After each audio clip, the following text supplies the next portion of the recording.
Good afternoon, John. John again.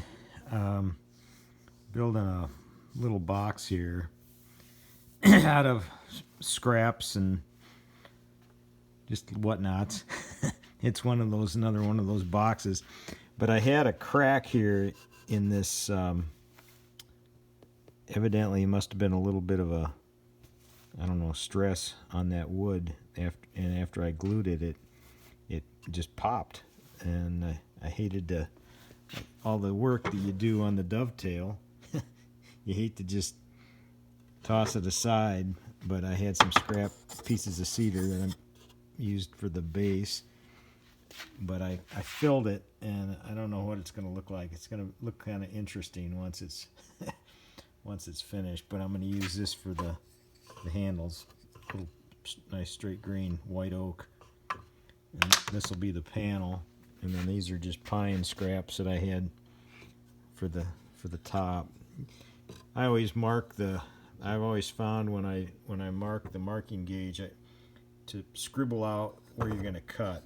Just when you get old like me, you gotta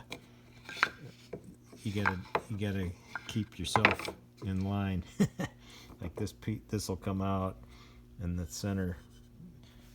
I think they call that a bridle joint. It's a open mortise and tenon bridle joint, I think is what they call that. I use that a lot.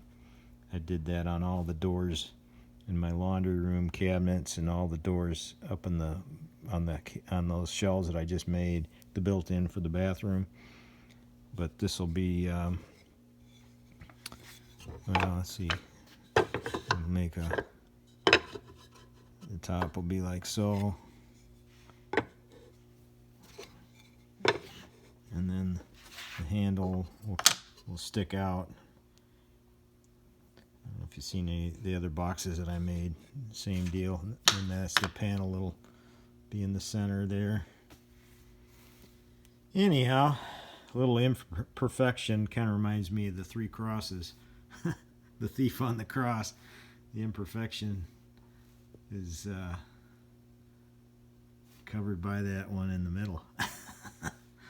So we'll see how this finishes. I'm kind of curious to see what that finishes. I thought about sanding it all the way down, but then you'd see the crack.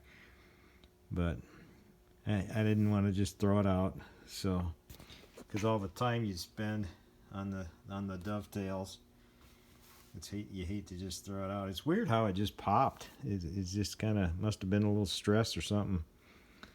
All righty. You have a good one. God bless.